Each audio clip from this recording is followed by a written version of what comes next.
Miss Kaji, may interview ako, pero hindi ko sure kung pumasa ako. Paano ko ba malalaman kung pumasa ako sa isang interview? Yan yung mga common questions na nare-receive ko everyday. So, sa video na to, i-discuss natin ano-ano ba yung mga signs na pwedeng mag-indicate na pumasa ka sa isang interview. So, kung gusto mo ang topic na to, please keep on watching until the end. Do not skip para wala kang ma-miss na tips and tricks na i-share ko throughout the video. So without further ado, let's get started!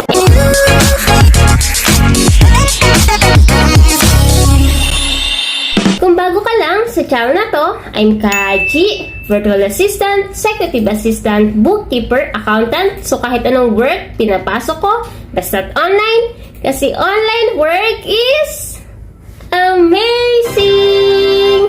Sa channel na to, dinidiscuss natin more on online work, tips and tricks, and mga success stories. So kung interested ka sa mga topic na yon, please consider subscribing and don't forget to hit the notification bell para wala kang ma-miss na video na ina-upload ko every week. Pagdating sa interview, mahirap i-identify kung nakapasa ka ba or hindi. Especially kung first time mo sa interview o kaya naman naka-experience ka na ng interview before, prepared ka, pero yung flow ng interview is hindi katulad sa ina-expect mo. Okay? So ngayon, isi-share ko sa inyo yung mga signs na pwedeng mag-indicate kung nakapasa ka ba sa isang interview. Number 1 dyan is yung interview mo goes longer than expected. For example, dun sa calendar invite na na-receive mo, sabi doon 30 minutes interview. Pero during the actual interview, mas matagal siya sa 30 minutes. So, it's a good indication na maganda yung flow nung iyong interview and maaaring sign yan na pwede kang pumasa sa interview. Pero disclaimer lang, hindi ibig sabihin na kapag mahaba na talaga yung interview mo, let's say 1 hour, maaari ka nang ma-hire. Kasi maraming factor na nakaka-affect kung bakit tumatagal yung oras ng isang interview. Siguro kung naka-experience na kayo ng mga interview in the past, meron kayong mga na-experience na mga interview na sobrang saglit lang. Okay? So, alam nyo, pag ganun kadali yung conversation nyo, parang hindi interested sa iyo yung nag-i-interview. Okay? So, kung medyo mahaba ang conversation nyo and nag-went ng smooth yung inyong discussion, then it's a good sign na pwede kang pumasa dun sa interview na yon. Okay?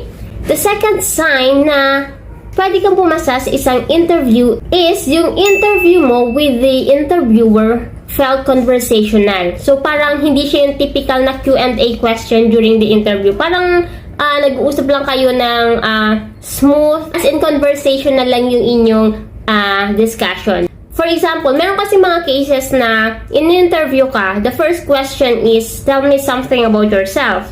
Tapos na answer mo siya ng maganda, maayos, and then parang na-amaze si client or si employer or si interviewer. Then ang magiging flow na ng conversation niyan is like parang hindi na siya yung typical na parang talking about your strengths, your weaknesses, hindi na siya ganun, or your experiences.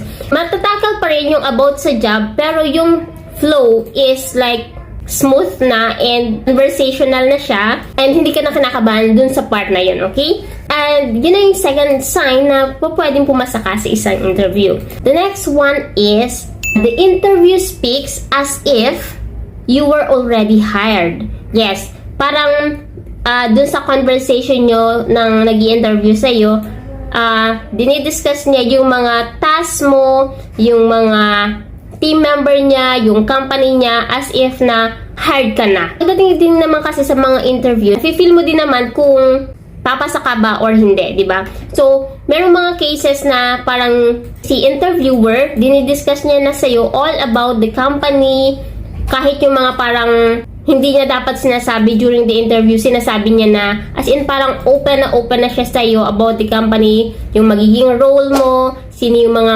makaka-work mo, like your working schedule, and then yung salary offer. Pag mga ganung mga cases na, medyo magandang sign niya na maaaring isa ka sa mga pinagpipilian niya na i-hire para sa company niya. And another sign na yung interview mo went well is yung interviewer seems amazed or engaged sa mga answer mo. Like, the way you answer, tell me about yourself, dun pa lang parang nahook mo na siya, then it's a good sign na papasa ka sa interview. Once kasi na ma-amaze mo yung tao na kumakausap sa iyo, hindi na ikaw agad mawawala sa isip niya. Lagi ko nga sinasabi yung the first 7 seconds sa interview or the first time na magmi-meet kayo ng isang tao, yun na yung makakatch ng attention niya. Yung parang meron na agad pumapasok na sa isip niya, okay, itong taong to ganito. So, during the interview, make sure na you have to make the most pagdating dun sa 7 seconds na yun kasi importante yun, okay? Kahit online man yan or face-to-face na interview. Malalaman mo din naman na medyo amazed or medyo engaged yung tao na kausap mo kapag he or she is asking more questions about you. Like, for example, na-discuss mo na ang isang bagay na to and then may follow-up question siya related doon. Parang the interviewer wants to know more about you. Another sign na ang interview ay nag-went well is you were introduced to another team member. For example, yung interview mo ngayon is preliminary pa lang. So, for sure, meron yung second interview sa ibang tao naman siya. So, i-introduce ka niya para sa second interview or sa final interview para makapag-decide na sila kung sino yung hire nila na yun, okay? Pero hindi sa lahat ng cases, okay? Meron kasi mga cases na merong iba't ibang level ng interview. First, second, third, minsan nga, nagpo-fourth pa, okay? Pero minsan naman, isang beses lang. Kasi lalo na kung ang kausap mo na mismo yung may-ari ng company or direct ka nang nakikipag-usap doon sa hiring manager and yung taong yun yung nagde-decide kung sino yung i-hire niya at sino yung hindi. Okay?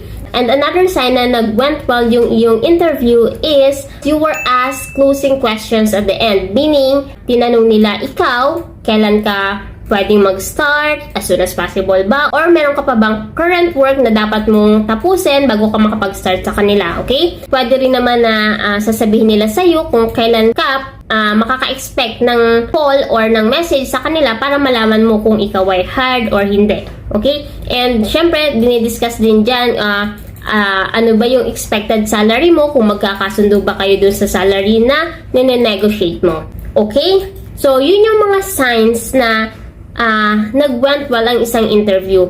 Pero case by case yan, okay? So, hindi porket humaba yung interview mo, hire ka na, pero it's a good sign, okay? Depende kung paano din nag-flow yung inyong conversation. So, yun yung mga signs na na-notice ko na before sa mga interview ko. Kapag engaged sa'yo yung kausap mo, maganda yung flow ng conversation nyo, diniscuss niya sa'yo yung about the company, yung magiging role mo, yung mga team member na makakasama mo, then it's a good sign na pumasa ka and ma-hire ka nila para mag-work sa company nila. I hope marami kayong natutunan sa video na to. And kung meron kayong specific topic na gusto na ninyong i-discuss ni Kalye dito sa channel na to, comment below and just let me know and I'll try to do my best to create a video for you. Thank you! Bye!